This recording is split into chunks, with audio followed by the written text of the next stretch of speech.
ನಮಸ್ಕಾರ. ಮತ್ತೆ ನಿಮಗೆಲ್ಲ ದುಡ್ಡಿನ ಮಾತು ಕಾರ್ಯಕ್ರಮಕ್ಕೆ ಸ್ವಾಗತ. NSA ಒಂದು ಟ್ರೈ ಮಾಡಿದ್ರು. ಅದು ನಿನ್ನೆ ಬೂಮ್‌ರ್ಯಾಂಗ್ ಆಗೋಯ್ತು. ಸೊ ಇವತ್ತು ಏನಾಗುತ್ತೆ ಅನ್ನೋದನ್ನ ನೋಡೋಣ. ಕೊನೆಯ ಅರ್ಧ ಗಂಟೆ ಬ್ಲೈಂಡ್ ಟ್ರೇಡಿಂಗ್ ಮಾಡಿದ್ರು. ಫ್ಯೂಚರ್ಸ್ ಅಂಡ್ ಆಪ್ಷನ್ಸ್ ಅಲ್ಲಿ. ಅದು ಸ್ವಲ್ಪ ಟೈಮ್ ಎಕ್ಸ್ಟೆನ್ಷನ್ ಕೊಟ್ಟಿರೋದಾಗಿ ಮಾತು. ಆದ್ರೆ ಒಳಗೆ ಬ್ಲಾಕ್ ಬಾಕ್ಸ್ ಅಲ್ಲಿ ಏನ್ ನಡೆಯುತ್ತೆ ಅಂತ ಅನ್ನೋದು ಯಾರಿಗೂ ಕೂಡ ಗೊತ್ತಿರಲ್ಲ ಅನ್ನೋ ರೀತಿ ಏನೋ ಒಂದು ಟ್ವೀಟ್ ಮಾಡಿದ್ರು. ಸಿನ್ಸ್ ನಾನು ಆಪ್ಷನ್ಸ್ ಅಂಡ್ ಫ್ಯೂಚರ್ಸ್ ಅಲ್ಲಿ ಟ್ರೇಡ್ ಮಾಡದೇ ಇರೋದ್ರಿಂದ ಅದನ್ನ ನಾನೇನು ದೊಡ್ಡದಾಗಿ ಗಮನಿಸಿಲ್ಲ. ಬೇಸಿಕ್ಲಿ ನಾವೆಲ್ಲಾನು ಸರಿಯಾಗಿ ಮಾಡ್ತಾ ಇದ್ದೀವಿ ಅಂತ ಹೇಳಿದ್ರು. ಇದು ಸರಿಯಾಗಿ ಮಾಡಿದ್ರಿಂದ ಏನಾಯ್ತು ಅಂತಂದ್ರೆ ಕೊನೆಯದಾಗಿ 2 ನಿಮಿಷದಲ್ಲಿ ಮಾರ್ಕೆಟ್ 200 ಪಾಯಿಂಟ್ ಏರಿತ್ತು ನಿಫ್ಟಿ. ಅದೇ ಸಮಯದಲ್ಲಿ ಸೆನ್ಸೆಕ್ಸು 200 ಪಾಯಿಂಟ್ ಏರಿಲ್ಲ. ಸೊ ಸೆನ್ಸೆಕ್ಸು ಬೇರೆ ಡೈರೆಕ್ಷನ್ ಅಲ್ಲಿ ಹೋಯ್ತು. ನಿಫ್ಟಿ ಬೇರೆ ಡೈರೆಕ್ಷನ್ ಅಲ್ಲಿ ಹೋಯ್ತು. ಇದು ರ್ಯಾರ್ ಅಂತ ಎಲ್ಲರೂ ಹೇಳ್ತಾ ಇದ್ದಾರೆ. ಇದು ರ್ಯಾರ್ ಅಲ್ಲ. ನಿಫ್ಟಿ ಅವರ ಒಂದು ಟ್ರೇಡಿಂಗ್ ಪ್ರಾಸೆಸ್ ಅಲ್ಲಿ ಕೈ ಇಟ್ರು. ಸೊ ಆ ಕೈ ಇಟ್ಟಿದ್ದರ ಇಂಪ್ಯಾಕ್ಟ್ ಇದು. ಅದರಿಂದ ಇವತ್ತು ಬೆಳಗ್ಗೆ ಏನಾಯ್ತು ಅಂತಂದ್ರೆ ತೆಗೆದ ಕೂಡಲೇ ಸೆನ್ಸೆಕ್ಸ್ಗೂ ನಿಫ್ಟಿಗೂ ದೊಡ್ಡ ಆರ್ಬಿಟ್ರೇಜ್ ಗ್ಯಾಪ್ ಇತ್ತು. ಆ ಆರ್ಬಿಟ್ರೇಜ್ ಗ್ಯಾಪ್ನ ಕ್ಲೋಸ್ ಮಾಡೋದಕ್ಕೆ ಡಮಾರ್ ಅಂತ ಇವತ್ತು ಬೆಳಗ್ಗೆ 200 ಪಾಯಿಂಟು ನಿಫ್ಟಿ ಬಿತ್ತು. ಸೆನ್ಸೆಕ್ಸು ಫ್ಲ್ಯಾಟ್ ಆಗಿತ್ತು. ಸೊ ಇದೇನೇ ನಡೆದಿದ್ದು. ನಿನ್ನೆ ಕೊನೆಯ ನಿಮಿಷದಲ್ಲಿ ಏರಿದಂಥ 200 ಪಾಯಿಂಟ್ನ ಇವತ್ತು ಬೆಳಗ್ಗೆನೇ ಎಳೆದ್ಬಿಟ್ಟು ಅಲ್ಲಿ ನಿಫ್ಟಿ ಬಾಯರ್ಗೆ ಇರೋಂಥವ್ರಿಗೆ ಒಂದು ನೀರು ಹೋಗೋ ಥರ ಹೋಗ್ತಾ ಇದೆ. ಇಂಡಿಯಾಗೆ FCNR $42 ಬಿಲಿಯನ್ ಬಂದಿದ್ಯಂತೆ. ಇನ್ನು 2 ತಿಂಗಳಿದೆ. ಇನ್ನು ತುಂಬಾ ಸಾಲ ಕೊಡುತ್ತೆ ಅಂತ ಹೇಳ್ತಾ ಇದ್ದಾರೆ. ಮನಮೋಹನ್ ಸಿಂಗ್ ಕಾಲದಲ್ಲಿ ನಡೆದಿದ್ದಕ್ಕೂ ಇದಕ್ಕೂ ತುಂಬಾ ದೊಡ್ಡ ಡಿಫರೆನ್ಸ್ ಇದೆ. ಅಮೆರಿಕಾದ ಇಂಟ್ರೆಸ್ಟ್ ರೇಟು 0 ರೇಟಲ್ಲಿ ಇತ್ತು. ತುಂಬಾ ದಿನಕ್ಕೆ ಅದು 0ನಲ್ಲೇ ಇತ್ತು. ರೇಫರ್ ಟ್ರಂಪ್ಸ್ ಇಂದ ಇದಾಯ್ತು. ಬಟ್ ಇವತ್ತಿಗೆ ಅಮೆರಿಕಾದ ಇಂಟ್ರೆಸ್ಟ್ ರೇಟು 3.5ರಿಂದ 3.25ರಷ್ಟಿದೆ. ಇನ್ನು 0.5% ಏರುತ್ತೆ ಅನ್ನುವಂಥ ಒಂದು ಕಂಡೀಷನ್ನು ಇದೆ. ಅದರಿಂದ ಇಂಡಿಯನ್ ಬಾಂಡಿಂಗ್ ಮಾರ್ಕೆಟ್ಟು ಪ್ರೆಷರಲ್ಲಿದೆ. ಯಾಕೆ ಅಂತಂದರೆ ಕಂಪ್ಯೂಟರ್ ಸೈನ್ಸ್ ಇಂಜಿನಿಯರು ಬಾಂಡ್ ರೇಟ್ನ 6 ಪಾಯಿಂಟಲ್ಲಿ ಇಟ್ಟಿದ್ದಾರೆ. ಸೊ ಬಾಂಡಲ್ಲಿ ದುಡ್ಡು ಬರ್ತಾ ಇಲ್ಲ. ಬ್ಲೂಮ್ಬರ್ಗ್ ಕೂಡ ಅವರ ಇಂಡೆಕ್ಸಲ್ಲಿ ಈ ಬಾಂಡನ್ನು ಸೇರಿಸಿಲ್ಲ. ಆದರೆ FCNR ದುಡ್ಡು ಒಳಗಡೆ ಬರ್ತಾ ಇದೆ. ಅದರಿಂದ ಆ ರುಪಿ ಸೇಫ್ ಆಗಿ 95.35ನಲ್ಲಿ ಇದೆ. ಇದೇನೇ ರಿಯಾಲಿಟಿ. ಇವತ್ತು ಚಿನ್ನ 50 ರೂಪಾಯಿ ಕಡಿಮೆ ಆಗಿದೆ. ಆ ನ್ಯಾರೋ ರೇಂಜ್ ಅಲ್ಲಿ ಟ್ರೇಡ್ ಆಗ್ತಾ ಇದೆ. 4,000ಕ್ಕಿಂತ ಕೆಳಗೆ ಮೇಲೆ ಹೋಗ್ತಾ ಇದೆ.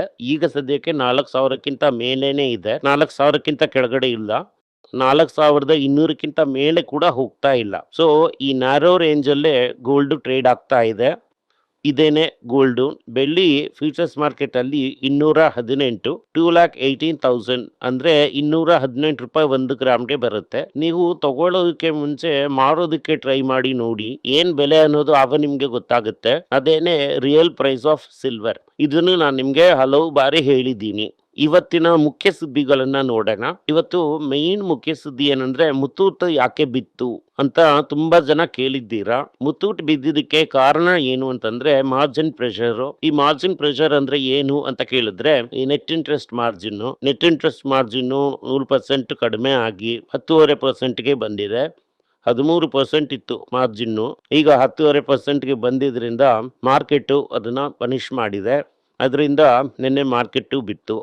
ಇನ್ನೊಂದು ವಿಷಯ, ಗೋಲ್ಡ್ ರೇಟು 6 ತಿಂಗಳಿಗೆ ಏರೋದಿಲ್ಲ ಅಂತ ಅನ್ನೋದು ಖಂಡಿತವಾಗಿ ಮಾರ್ಕೆಟ್ಗೂ ಗೊತ್ತು. 6 ತಿಂಗಳು ಆದ್ಮೇಲೆ ಏನಾಗುತ್ತೆ ಅನ್ನೋದ್ರಲ್ಲಿ ಅನ್ಸರ್ಟಿನಿಟಿ ಇರೋದ್ರಿಂದ ಗೋಲ್ಡ್ ದೊಡ್ಡದಾಗಿ ಏರ್ಲಿಲ್ಲ ಅಂತಂದ್ರೆ ದೊಡ್ಡದಾಗಿ ಏರಲ್ಲ ಅಂತ ಕ್ಯಾಲ್ಕುಲೇಟ್ ಮಾಡಿನೇ ಈ ಸ್ಟಾಕ್ ನ ಹೊಡೆದಿದ್ದಾರೆ.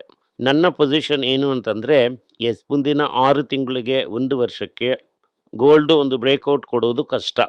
ಬಟ್ ಅದಾದ್ಮೇಲೆ ಬ್ರೇಕ್ಔಟು ಡೆಫಿನೆಟ್ ಆಗಿ ಬರುತ್ತೆ. ಆ ಬ್ರೇಕ್ಔಟ್ ಬರೋವರೆಗೂ ಮುತ್ತೂಟು ಪ್ರೆಷರ್ ಅಲ್ಲೇ ಇರುತ್ತೆ.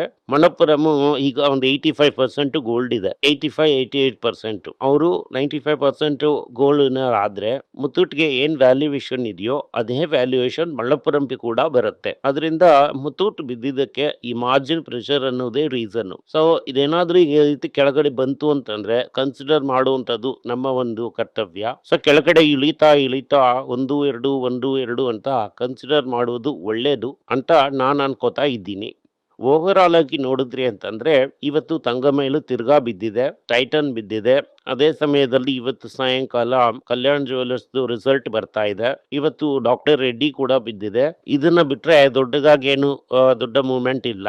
ಬಟ್ ನನ್ನ ಪ್ರಕಾರ ಇವತ್ತು ಬೇರೇನೆಲ್ಲ ಸುದ್ದಿ ಇದೆ ಅನ್ನೋದನ್ನ ನೋಡೋಣ. ಈ ಐಟಿಸಿಯಿಂದ ಆ ಒಂದು ಸುದ್ದಿ ಬಂದಿದೆ. ಐಟಿಸಿನಲ್ಲಿ ಏನ್ ಸುದ್ದಿ ಅಂತಂದ್ರೆ answer century paper pulp plant 3,000 ಕೋಟಿಗೋ 3,500 ಕೋಟಿಗೋ ತಗೋತೀವಿ ಅಂತ ಒಪ್ಕೊಂಡಿದ್ದಕ್ಕೆ ಫುಲ್ ದುಡ್ಡನ್ನ ಕೊಟ್ಟಾಗಿದೆ. ಈಗ ಅದು ಐಟಿಸಿ ಕೈಗೆ ಬಂದಾಯ್ತು. ಈ ಕ್ವಾರ್ಟರ್ ಇಂದ ಆ ಅರ್ನಿಂಗ್ಸ್ ಅವರಿಗೆ ಹೋಗುತ್ತೆ. ಇಂಡಿಯಾಸ್ ಲಾರ್ಜೆಸ್ಟ್ ಪೇಪರ್ ಕಂಪನಿ ಆಗಿ ಐಟಿಸಿ ಕೂಡ ಬಂದಿದೆ. So ITC India's largest paper company ಆಗಿ ಬದಲಾಗಿದೆ. ಸೊ ನಾನು ಹೇಳಿದ ತರ ಸಿಗರೇಟ್ ಇಂದ ದುಡ್ಡನ್ನ ತೆಗೆದು ಬೇರೆ ಎಲ್ಲ ಕಡೆಗಳಲ್ಲೂ ಅವರು 1 ಬೈ 1 ಆಗಿ ಹಾಕ್ತಾ ಬರ್ತಾ ಇದ್ದಾರೆ. ಇದು ಬರೋದಕ್ಕೆ ಸ್ವಲ್ಪ ದಿನ ಆಗುತ್ತೆ. ಅಲ್ಲಿವರೆಗೂ ನಾವು ತಾಳ್ಮೆಯಿಂದ ಇರಬೇಕು. ಇದು ಐಟಿಸಿ ಬಗ್ಗೆ ಡೆವಲಪ್ಮೆಂಟು. ಈ ಸೆಲ್ಲೋ ಎನ್ನುವಂಥ ಒಂದು ಪೆನ್ನು, ಆಮೇಲೆ ಈ ಕನ್ಸ್ಯೂಮರ್ ಗೂಡ್ಸು, ಆಮೇಲೆ ಬಾಟಲು, ಈ ರೀತಿ ಮನೆಗೆ ಬೇಕಾಗಿರುವಂಥ ವಸ್ತುಗಳನ್ನೆಲ್ಲ ಆಡುವಂಥ ಒಂದು ಸೆಲ್ಲೋ ವರ್ಡು ಈ ರಾಥೋಡ್ ಅಂತ ಅನ್ನೋರು 1960ನಲ್ಲಿ ಶುರು ಮಾಡಿದ್ರು. ರಾಥೋಡ್ ಅವರ ಮಗ ಮತ್ತು ಅವರ ಫ್ಯಾಮಿಲಿಗೆ ಸೇರಿದಂಥ ಇಬ್ಬರು ಹುಡುಗರು ಚೇರ್ಮನ್ ಮತ್ತು ಇಬ್ಬರು ಡೈರೆಕ್ಟರ್ಸ್ ಆಗಿ ಇದ್ದಾರೆ. ಅವರು ಈ ಕಂಪನಿನ ಬೈನ್ ಕ್ಯಾಪಿಟಲ್ ಹತ್ರ ಮಾರೋದಾಗಿ ಒಂದು ಮಾತುಕತೆ ಅನ್ನೋದು ನಡೀತಾ ಇದೆ. ಕೋಟಕ್ ಮಹೀಂದ್ರಾನೇ ಪ್ರಮೋಟರ್ಸ್ಗೆ ಅಡ್ವೈಸ್ ಮಾಡ್ತಾ ಇದ್ದಾರೆ ಅಂತ ಹೇಳ್ತಾ ಇದ್ದಾರೆ. ಇದು ಒಂದು 75% ಶೇರ್ಸು ಪ್ರಮೋಟರ್ ಹತ್ರ ಇದೆ. ಅದು ಒಂದು 3,000 ಕೋಟಿಗೆ ಇವರು ಮಾತಾಡ್ತಾ ಇದ್ದಾರೆ ಅನ್ನೋದಾಗಿ ಹೇಳ್ತಾ ಇದ್ದಾರೆ. ಇವತ್ತು ಶೇರ್ ಪ್ರೈಸು 344 ರೂಪಾಯಿಯಿಂದ ಈ ವರ್ಷ 36% ಬಿದ್ದಿದೆ. ಸೆಲ್ಲೋ ವರ್ಲ್ಡು ಆನ್ ಆ್ಯಂಡ್ ಆಫಲ್ಲಿ ತುಂಬ ಜನರ ಹತ್ರ ಮಾತಾಡಿದ್ದಾರೆ ಈ ಮ್ಯಾಟರ್ ಬಗ್ಗೆ. ಅದೇ ರೀತಿ ಡಾಕ್ಟರ್ ರೆಡ್ಡಿ ಐಯಲ್ಲಿ ಶುರುವಾಗುವಂಥ ಒಂದು ಔಷಧಿ ಹೆಸರು ಬಾಯಿಗೆ ಬರ್ತಾ ಇಲ್ಲ. ಅವರು ರ್ಯಾರ್ ಕ್ಯಾನ್ಸರ್ ಟ್ರೀಟ್ಮೆಂಟ್ ಮಾಡೋದು, ಇದು ಆಫ್ರಿಕಾದಲ್ಲಿ ತುಂಬ ಇರುತ್ತಂತೆ. ನ್ಯೂರೋಥೆರಪಿ ಡ್ರಗ್ಗು. ಈ ರ್ಯಾರ್ ಡ್ರಗ್ಗು ಸೌತ್ ಆಫ್ರಿಕಾದಲ್ಲಿ ಡಾಕ್ಟರ್ ರೆಡ್ಡಿಗೆ ಅಪ್ರೂವಲ್ ಸಿಕ್ಕಿದೆ. ಇದು ಎರಡನೇದು ತುಂಬ ಇಂಪಾರ್ಟೆಂಟ್ ಆದಂಥ ಸುದ್ದಿ. ಸೊ ಸೆಲ್ಲೋ ವರ್ಲ್ಡ್ ಬಗ್ಗೆ ಹೇಳಿದೆ, ಐಟಿಸಿನೂ ಹೇಳಿಬಿಟ್ಟೆ, ಈ ವಿಷಯನೂ ಹೇಳಿಬಿಟ್ಟೆ. ನಾಲ್ಕನೇದಾಗಿ ಸ್ಪೇಸ್ ಎಕ್ಸು ಬೀಳ್ತಾನೇ ಇದೆ. ಸ್ಪೇಸ್ ಎಕ್ಸ್ ಬಿದ್ದಿದ್ದಕ್ಕೆ ಮೇನ್ ಕಾರಣ ಏನಂದರೆ ಅವರ ಕ್ಯಾಪಿಟಲ್ ಎಕ್ಸ್ಪೆನ್ಸಸ್ಸು. ಇಷ್ಟು ದಿನದವರೆಗೂ ಪ್ರೈವೇಟ್ ಕಂಪನಿಯಾಗಿದ್ದಾಗ ಕ್ಯಾಪಿಟಲ್ ಎಕ್ಸ್ಪೆನ್ಸಸ್ನ ಯಾರು ಕೂಡ ಅಷ್ಟು ಗಮನ ತಗೊಂಡಿಲ್ಲ. ಈಗ ಈ ಇನ್ವೆಸ್ಟರು S&P 500ನಲ್ಲಿ ಬಂದಿರುವಂಥ ಇನ್ವೆಸ್ಟರು ಅದರಿಂದ ಮ್ಯಾಗ್ನಿಫೈಯಿಂಗ್ ಗ್ಲಾಸ್ನ ಇಟ್ಟು ಆ S&P 500ಅಲ್ಲಿ ಇದನ್ನು ನೋಡ್ತಾ ಇದ್ದಾರೆ. ನಿನ್ನೆ ಎಲ್ಲ ಟೆಕ್ ಸ್ಟಾಕ್ಸು ಎಗ್ರಿ ಮೇಲೆ ಏರಿತ್ತು. ಯಾವುದರಿಂದ ಅಂತ ನೀವು ನೋಡಿದ್ರೆ ಇಷ್ಟು ದಿನ ತಿಂತಾ ಇದ್ದಿದ್ದು ಈಗ ವಾರ್ ಪಾಸ್ ಆಗೋಯ್ತು, ಎಲ್ಲ ಸರಿ ಹೋಗ್ಬಿಡತ್ತೆ. ಅಂದ್ರೆ ಹಿಂದಿನಲ್ಲಿ ಹೇಳ್ತಾರೆ ಸಬ್ ಚಂಗಾಸಿ ಅಂತ. ಆ ರೀತಿ ಸಂತೋಷವಾಗಿ ಕುತೂಹಲಕಾರಿಯಾಗಿ ಆಗೋಯ್ತು. ಅದರಿಂದ ಸೂಪರ್ ಅಂತ ಇದನ್ನ ಏರ್ಸಿದ್ರು. ಇನ್ನೊಂದು ಇವತ್ತು ಮುಖ್ಯವಾದಂತ ವಿಷಯ, ಈ ಏತರ್ ಎನ್ನುವಂತ ಕಂಪನಿ ಮತ್ತು 18% ಏರಿದೆ. ಕೆಲವು ಬ್ರೋಕರ್ಸು ಇದು 35% ವರೆಗೂ ಈ ಸ್ಟಾಕು ಏರುತ್ತೆ ಅಂತ ಹೇಳ್ತಾ ಇದ್ದಾರೆ. ನಾವು ಹೀರೋ ಮೋಟಾರ್ ಕಾರ್ಪ್ ಮುಖಾಂತರ ಇದಕ್ಕೆ ಇನ್ವೆಸ್ಟ್ ಮಾಡಿಬಿಟ್ಟು ವೇಟ್ ಮಾಡ್ತಾ ಇದ್ದೀವಿ. ಈ ಕಂಪನಿ ವಿಟಾ ಬ್ರೇಕಿಂಗ್ ಮಾಡಿಬಿಡ್ತು. ಆಕ್ಚುಲ್ ಆಗಿ ಸ್ವಲ್ಪನೇ ಲಾಸ್ ಅಂತ ಹೇಳ್ತಾ ಇದ್ದಾರೆ. ನನ್ನ ಪ್ರಕಾರ ನಮ್ಮ ಚಾರ್ಲಿ ಮಂಗಸ್ ಅವರು ವಿಟಾಗೆ ಅಷ್ಟೊಂದು ಮರ್ಯಾದೆ ಕೊಡೋದಿಲ್ಲ. ಇನ್ನೂ ಪ್ರಾಫಿಟಬಲ್ ಆಗಿಲ್ಲ. ಆದಷ್ಟು ಬೇಗ ಪ್ರಾಫಿಟ್ ಆಗ್ಬಿಡುತ್ತೆ ಅಂತ ನಾವು ನಂಬೋಣ. ಇಲ್ಲ ಅಂತಂದ್ರೆ ಹೆಂಗೂ ಇದ್ದೇ ಇದೆ. ಹೀರೋ ಮೋಟಾರ್ ಕಾರ್ಪ್ ಮೂಲಕ್ಕೆ ರೆಡಿ ಆಗಿದೆ. ಈ ಹೀರೋ ಮೋಟಾರ್ ಕಾರ್ಪ್ ಏನ್ ಹೇಳ್ತಾ ಇದ್ದಾರೆ ಅಂತಂದ್ರೆ ಇಲ್ಲಿವರೆಗೂ ನಾವು CG100, 125 ಈ ರೀತಿಯಾದಂತ ಗಾಡಿಗಳನ್ನೇ ಮಾಡ್ತಾ ಇದ್ವಿ. ಆದ್ರೆ ಕಮಿಂಗ್ ಫಾರ್ವರ್ಡ್ ಪ್ರೀಮಿಯಮೈಸೇಷನ್ಗೆ ಹೋಗಿ ಪ್ರೀಮಿಯಂ ಮೊಬಿಲಿಟಿ ಸೊಲ್ಯೂಷನ್ಸ್ ಕೊಡ್ತೀವಿ ಅಂತ, premium motor cycles and scooters ಅಲ್ಲಿ ಕಾನ್ಸಂಟ್ರೇಟ್ ಮಾಡ್ತೀವಿ ಅಂತ ಅವರು ಹೇಳಿದ್ದಾರೆ. ಅವರಿಗೆ ಮಾರ್ಕೆಟಲ್ಲಿ ಆ ರೀತಿಯಾದಂಥ ಇಮೇಜ್ ಇದೆಯಾ ಅಂತ ಅನ್ನೋದು ನನಗೆ ಗೊತ್ತಿಲ್ಲ. ಅದಾದಮೇಲೆ ಕೆನ್ ನ್ಯೂಸ್ ಪೇಪರಲ್ಲಿ ಇನ್ನೂ ಒಂದು ದೊಡ್ಡ ಆರ್ಟಿಕಲ್ ಬಂದಿದೆ. ಈ ರಿಕ್ಷಾ ಈ ರೀತಿ ಆರ್ಡಿನರಿ ಅಂತ ಒಂದು ಗಾಡಿಗಳು ಚೈನೀಸ್ ಬ್ಯಾಟ್ರಿ ಪ್ಯಾಕ್ಸ್ನ ಯೂಸ್ ಮಾಡ್ತಾ ಇದ್ದಾರೆ. MGನು ಚೈನೀಸ್ ಬ್ಯಾಟ್ರಿ ಪ್ಯಾಕ್ನ ಯೂಸ್ ಮಾಡ್ತಾ ಇದ್ದಾರೆ. ಈ ಬ್ಯಾಟ್ರಿ ಪ್ಯಾಕ್ನ ಚೈನಾದವರು ಆ್ಯಪ್ ಮುಖಾಂತರ ಯೂಸ್ ಮಾಡಿ ನಡು ರಸ್ತೆಯಲ್ಲಿ ಈ ಆಟೋಸ್ನ ಈ ರಿಕ್ಷಾಸ್ನ ನಿಲ್ಲಿಸಿದ್ದಾರೆ. ಅದರಿಂದ ಅಮೆರಿಕಾದಲ್ಲಿ ಏನು ಮಾಡಿದ್ದಾರೆ ಅಂತಂದರೆ ವ್ಯಾಕೆಟ್ ಬ್ಯಾನ್ ಕೊಟ್ಟಿದ್ದಾರೆ. ಜಪಾನಲ್ಲಿ ಹೈಟ್ವೆಕ್ ಗಾಡೀಸು ಮಾರ್ತಾ ಇದೆ. ಇಲ್ಲಿ ಇಂಡಿಯಾದಲ್ಲಿ ಯಾವ ರೀತಿಯಾದಂಥ ಪೊಸಿಷನ್ ತಗೋತಾರೆ ಅಂತ ಅನ್ನೋದು ನಮಗೆ ಗೊತ್ತಿಲ್ಲ. ಈಗ ಸದ್ಯಕ್ಕೆ ಇದನ್ನ ಮಾತ್ರ ಎಫೆಕ್ಟ್ ಮಾಡ್ತಾ ಇದೆ ಈ ರಿಕ್ಷಾಸ್ನ. ಫಾರ್ ದಿ ಫಸ್ಟ್ ಟೈಮ್ ಅಮೆರಿಕಾನು ಜಪಾನು ಸೇರಿ ಈ ಒಂದು ಮಾರ್ಕೆಟ್ ಅಲ್ಲಿ ಎನ್ನಲ್ಲಿ ತಗೊಂಡು ಡಾಲರ್ಗೆ ಫಾಕಪ್ ಮಾಡಿದ್ದಾರೆ. ನಾರ್ಮಲ್ ಆಗಿ ಈ ರೀತಿ ಬ್ಯಾಂಕ್ ಆಫ್ ಜಪಾನ್ ಮಾಡಿದ್ರೆ ಅಮೆರಿಕ ಬಡ್ಕೊಳ್ಳುತ್ತೆ. ಬಟ್ ಜಪಾನ್ ಏನೇ cheapest market in the world, ವ್ಯಾಲ್ಯೂನ ಪಾಪ್ ಮಾಡಿದ್ರೇನೆ ಚೀಪ್ ದುಡ್ಡು ಅಮೆರಿಕಾಗೆ ಬರುತ್ತೆ ಅಂತ ಸ್ಕಾಟ್ ಬೆಸೆಂಟ್ ಕೂಡ ಹೇಳಿದ್ದಾರೆ. ಸೊ ಅಮೆರಿಕಕ್ಕೆ ಕೂಡ ಚೀಪ್ ದುಡ್ಡು ಅವಶ್ಯಕತೆ ಇರೋದ್ರಿಂದ ಈ ಕೆಲಸವನ್ನ ಮಾಡಿದ್ದಾರೆ. ಇವತ್ತು ಫೆಡರಲ್ ಬ್ಯಾಂಕು 3.5% ಬಿದ್ದಿದೆ. ಮುತ್ತೂಟ್ ಕೂಡ ಬಿದ್ದು ಕರೆಕ್ಟ್ ಆಗಿದೆ.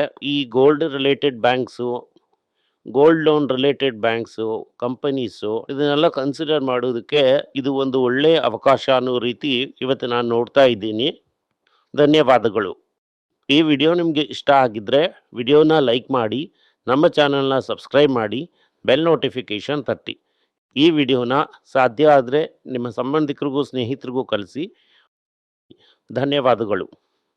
ಎಲ್ಲರಿಗೂ ನಮಸ್ಕಾರ. ಮಕ್ಕಳಿಗೋಸ್ಕರ financial literacy money for nothing ಅಂತ 2ನೇ ಪಾರ್ಟ್. ಇದರಲ್ಲಿ ಚೆಕ್ ಬರೆಯೋದು ಹೇಗೆ, ಡೆಪಾಸಿಟ್ ಸ್ಲಿಪ್ ಬರೆಯೋದು ಹೇಗೆ, ಇದು ಹೇಗೆ ಬಂದಿದೆ, ಆಟರಿಂದ ಡಿಮಾನಿಟೈಸೇಷನ್ ವರೆಗೂ ಎಲ್ಲವನ್ನು ಕವರ್ ಮಾಡಿದ್ದೀವಿ. 12 ವರ್ಷದ ಮಕ್ಕಳಿಗೆ ಇದು ತುಂಬಾ ಯೂಸ್ಫುಲ್ ಆಗಿರುತ್ತೆ. ಈ ಬುಕ್ ಈಗ ಸದ್ಯಕ್ಕೆ ಸ್ಪೆಷಲ್ ಪ್ರೈಸ್ ಅಲ್ಲಿ 450 ರೂಪಾಯಿಗೆ ಕೊಡ್ತಾ ಇದ್ದೀವಿ. ಇದನ್ನ ಯೂಸ್ ಮಾಡ್ಕೊಳ್ಳಿ. ಧನ್ಯವಾದಗಳು. ದುಡ್ಡಿನ ಮಾತು ವೆಬ್ಸೈಟ್ ನ ಸಬ್ಸ್ಕ್ರೈಬ್ ಮಾಡಿ. 1 ವಾರಕ್ಕೆ 4 ಪ್ರೀಮಿಯಂ ಆರ್ಟಿಕಲ್, ಆರ್ಟಿಕಲ್ಸ್ ಒಂದು 10ರಿಂದ 15 ನಾವು ಹಾಕ್ತಾ ಇದ್ದೀವಿ. ಇದರ ಸಬ್ಸ್ಕ್ರಿಪ್ಷನ್ 1 ತಿಂಗಳಿಗೆ 99 ರೂಪಾಯಿ ಅಷ್ಟೇ. ಹೇಳುವಂತ ಕಾನ್ಸೆಪ್ಟ್ಸ್ ನ ಗ್ರೇಟ್ ಆಗಿ ಎಕ್ಸ್ಪ್ಯಾಂಡ್ ಮಾಡಿ ಇದನ್ನ ಓದಿದ್ರೆ ನಿಮ್ಗೆ ತುಂಬಾ ಯೂಸ್ಫುಲ್ ಆಗಿರುತ್ತೆ. ಧನ್ಯವಾದಗಳು. ನಮಸ್ಕಾರ. ಮಕ್ಕಳಿಗೋಸ್ಕರ ಒಂದು ಬುಕ್ ನ ಲಾಂಚ್ ಮಾಡಿದ್ವಿ. ಅದು ತುಂಬಾ ಸಕ್ಸಸ್ಫುಲ್ ಆಗಿದೆ. ಅವರಿಗೆಲ್ಲ ಆ ಬುಕ್ ಬೇಕು, ನಮ್ಮ ಟೀಮ್ ನ ಕಾಂಟ್ಯಾಕ್ಟ್ ಮಾಡಿ. ಕೆಳಗಡೆ ಇರುವಂತ ನಂಬರ್ ಅಲ್ಲೂ ವೆಬ್ಸೈಟ್ ಅಲ್ಲೂ ನೀವು ನಮ್ಮನ್ನ ಕಾಂಟ್ಯಾಕ್ಟ್ ಮಾಡಿದ್ರೆ ನೀವು ಆ ಬುಕ್ ನ ತಗೋಬಹುದು. ಬೇರೆ ನಮ್ಮ ಬುಕ್ ಗಳು ಕೂಡ ಅವೈಲೇಬಲ್ ಆಗಿದೆ. ಇದನ್ನ ನಮ್ಮ ವೆಬ್ಸೈಟ್ ಮುಖಾಂತರನೂ ತಗೋಬಹುದು. ಕೆಳಗಡೆ ಇರುವಂತ ವಾಟ್ಸ್ಆಪ್ ನಂಬರ್ಗೆ ಮೆಸೇಜ್ ಮಾಡಿ ಕೂಡ ತಗೋಬಹುದು. ನಿಮಗೆ ಏನಾದ್ರೂ ಸಂದೇಹ ಇದ್ದು ನನ್ನನ್ನು ಕಾಂಟ್ಯಾಕ್ಟ್ ಮಾಡಬೇಕು ಅಂತ ಅನ್ಕೊಂಡ್ರಿ ಅಂದ್ರೆ ಸ್ಕ್ರೀನ್ ಮೇಲೆ ಬರ್ತಾ ಇರುವಂತ ಮೇಲ್ ಐಡಿಗೆ ಮೆಸೇಜ್ ಮಾಡಿ. ನಮ್ಮ ಟೀಮ್ ನಿಮ್ಮನ್ನ ಕಾಂಟ್ಯಾಕ್ಟ್ ಮಾಡ್ತಾರೆ.